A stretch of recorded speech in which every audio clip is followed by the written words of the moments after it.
Hey, it's Nathan Selove from Oakcroft Films with another episode of Service Dog Tales. I'm so talented.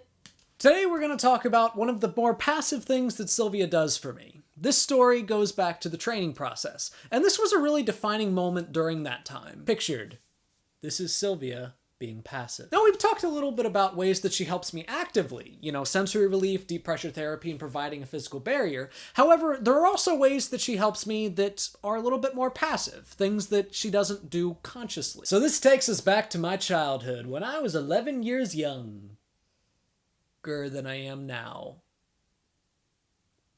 So 11. I have been with Sylvia for half my life. This was back during the training process, before I officially took Sylvia home and before we passed our public access test. Now, quick background. This is part of the training process in which basically they have the individual come to their place for 2.5 weeks, work with the dog, train the dog to meet the person's specific needs, and train the person to understand how to handle the dog. I've talked about how when I was that age, it was really difficult for me to go into public places. They were very overstimulating, and I didn't do it very often. I hadn't been to a sit-down restaurant in 5 years. And a lot of the parts of this training process required us to take the dog into public places. So this happened while we were at a mall. And for those of you that have been to malls, you know that oftentimes, even on their slower days, even for neurotypicals, they can be really overwhelming.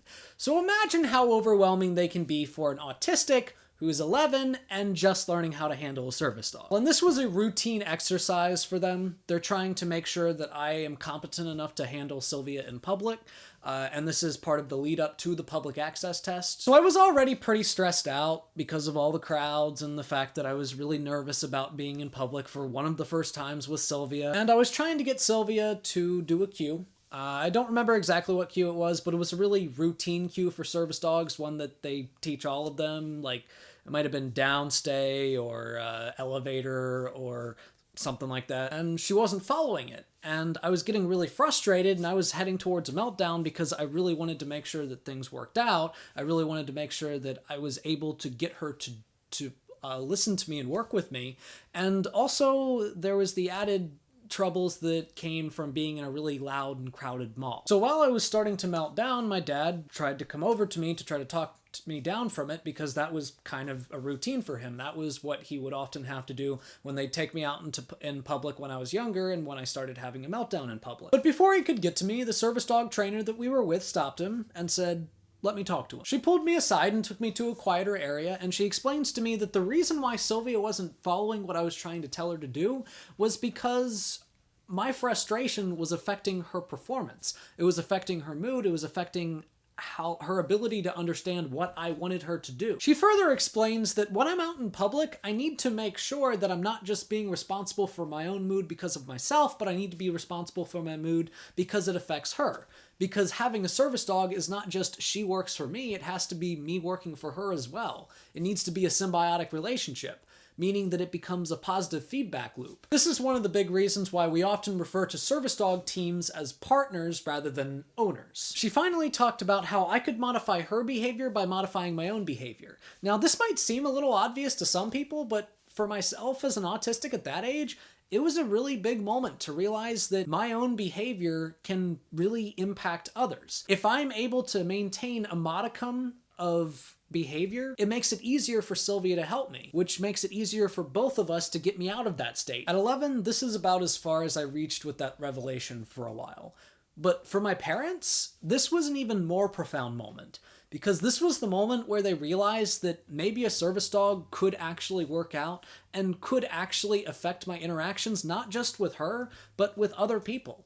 And it did end up translating to other people. I was able to realize that if my behavior affected her behavior, then maybe that means that my behavior affects the behavior of others. And this ended up making it easier for me to make friends and to maintain relationships. And it was easier for me to learn this from a dog because when you're upset at a dog, they're a bit more clear about their own moods regarding that. They might run away. If you're upset with a human, they might not display it as much. They might not be direct about how your mood is affecting their mood. Now, I've talked about how in other videos that me getting Sylvia was kind of night and day for me. In many ways, that's because of this instantaneous ability to observe that my behavior impacts her behavior. That is, of course, paired with the other things that she does for my sensory, you know, the sensory relief, the deep pressure therapy, the being a physical barrier. After this interaction, and a little bit later in the training process, Sylvia and I went out to a sit-down restaurant together.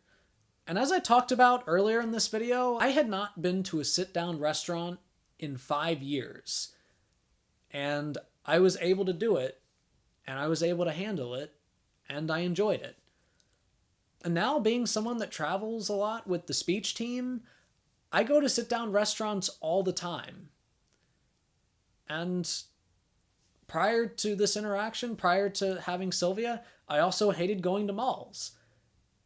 And now I love going to malls because I was able to experience the parts of it that weren't just sensory overload. And it's because of all of these realizations that I had with her.